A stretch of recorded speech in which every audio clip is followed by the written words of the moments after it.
തെരഞ്ഞെടുപ്പെടുത്തപ്പോൾ വ്യാജ പ്രചാരണങ്ങളുടെ കെട്ടഴിച്ചു തുടങ്ങിയിട്ടുണ്ട് പ്രതിപക്ഷവും അതിന് കൂട്ടുനിൽക്കുന്ന ചില മാധ്യമങ്ങളും. അതിന്റെ പ്രാരംഭഘട്ടമെന്ന നിലയിൽ ആദ്യം ലക്ഷ്യം വെച്ചിരിക്കുന്നത് സർക്കാർ ആശുപത്രികളെയും പൊതുജനാരോഗ്യ സംവിധാനങ്ങളെയുമാണ്. രാഷ്ട്രീയ മുതലെടുപ്പിനായി വസ്തുതകൾ വളച്ചൊടിച്ചുള്ള റിപ്പോർട്ടിങ്ങും തകൃതിയായി ആരംഭിച്ചിട്ടുണ്ട്. അതിലൊന്ന് തിരുവനന്തപുരം മെഡിക്കൽ കോളേജിനെ പറ്റിയാണ്. കിടക്കയില്ല, IV സ്റ്റാൻഡ് ഇല്ല എന്നൊക്കെയാണ് വന്നിരിക്കുന്ന വാർത്ത. എന്നാൽ ഇതിന്റെ സത്യം ഇതാണ്.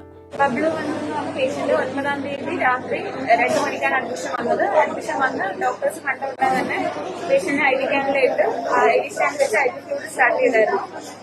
അത് കഴിഞ്ഞിട്ട് പേഷ്യന്റ് ഞങ്ങളെ ശ്രദ്ധയിൽപ്പെടാതെയാണ് IV ഫ്ലൂയിഡുമായിട്ട് എങ്ങോട്ട് പോയിട്ട് തിരിച്ചു വന്ന് അവർ IV ഫ്ലൂയിഡ് സ്റ്റാൻഡിൽ കണക്ട് ചെയ്ത് പേഷ്യന്റിനെ കിടത്തിയ സ്ഥലത്ത് കിടക്കുകയും ചെയ്തു. പിന്നെ പേഷ്യന്റ് ഹിന്ദി സംസാരിക്കുന്ന പേഷ്യന്റ് ആയതുകൊണ്ട് അവർക്ക് അറിയില്ലായിരുന്നു ഇത് ഡിസ്കണക്ട് ചെയ്തിട്ടേ പോകാൻ പാടുള്ളൂ എന്ന് അറിയില്ലായിരുന്നു. അതിന്റെ യാഥാർത്ഥ്യം ഇതായിരിക്കെ കേരളത്തിലെ പൊതുജനാരോഗ്യത്തിന്റെ മേന്മ മറയ്ക്കാനായി വല്ലാതെ കഷ്ടപ്പെടുകയാണ് പ്രതിപക്ഷം. എന്നാൽ 10 വർഷക്കാലത്തിന് മുൻപുള്ള കേരളത്തിലെ ആശുപത്രികളുടെ അവസ്ഥ നിങ്ങൾ ഓർക്കുന്നുണ്ടോ? ചികിത്സാ സൗകര്യവും നഴ്സുമാരും ഡോക്ടർമാരുമില്ല, കിടക്കയില്ല, കുത്തഴിഞ്ഞു കിടന്ന ആരോഗ്യ സംവിധാനം, പൊട്ടിപ്പൊളിഞ്ഞ കെട്ടിടങ്ങൾ, കടം വാങ്ങിയ കാശുമായി സ്വകാര്യ ആശുപത്രിയിലേക്ക് ഓടുന്ന സാധാരണക്കാർ. എന്നാൽ ഇന്നത്തെ അവസ്ഥ എന്താണ്? കേരളം ഇന്ത്യയിലെ ആരോഗ്യ സൂചികകളിൽ 1-ാം സ്ഥാനത്ത് എത്തിയിരിക്കുകയാണ്. ഇതര സംസ്ഥാനങ്ങളിൽ നിന്ന് പോലും ചികിത്സ തേടിയ ആളുകൾ കേരളത്തിലേക്ക് എത്താൻ ആരംഭിച്ചു. സർക്കാർ ആശുപത്രികളിലെ OPയിലെത്തുന്നവരുടെ കണക്കുകൾ പരിശോധിച്ചാൽ പൊതുജനങ്ങൾ എത്രത്തോളം മികവുറ്റ ഈ സംവിധാനത്തെ ആശ്രയിക്കുന്നുണ്ടെന്ന് നമുക്ക് മനസ്സിലാക്കാം.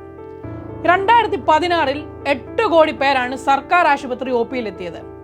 2024 ആയപ്പോൾ ഇത് 13 കോടിയിലധികമായി. എന്തുകൊണ്ടാണ് പൊതുജനാരോഗ്യ രംഗത്തെ ലക്ഷ്യമിട്ടുകൊണ്ട് മാത്രം ഇത്തരത്തിൽ വ്യാജ പ്രചാരണങ്ങൾ വലതുപക്ഷ മാധ്യമങ്ങൾ അഴിച്ചുവിടുന്നത്? അതുമായി നമ്മൾ ചേർത്ത് വായിക്കേണ്ട മറ്റൊരു വാർത്തയുണ്ട്. ആരോഗ്യ മേഖലയിൽ 4500 കോടി രൂപ മുതൽ മുടക്കാൻ അന്താരാഷ്ട്ര ലോബികൾ കേരളത്തിലേക്ക് എത്തുന്നു.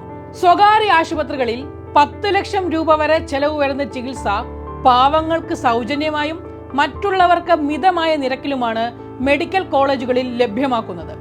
കോടികൾ ചെലവ് വരുന്ന അത്യപൂർവ രോഗങ്ങൾക്കുള്ള ചികിത്സയും കേരളത്തിലെ മെഡിക്കൽ കോളേജുകളിൽ ലഭ്യമാണ്. കാസ്റ്റ് കാർഡ് ഉണ്ടെങ്കിൽ കരൾ മാറ്റിവെക്കൽ ശസ്ത്രക്രിയ സൗജന്യമാണ്. കാർഡ് ഇല്ലെങ്കിലും മിതമായ നിരക്ക് മാത്രമേ ശസ്ത്രക്രിയയ്ക്ക് ചെലവാകുകയുള്ളൂ. അതേസമയം ഇത് സ്വകാര്യ ആശുപത്രിയിലാണ് ചെയ്യുന്നതെങ്കിൽ 50 ലക്ഷത്തോളം രൂപയാണ് ചെലവ് വരിക.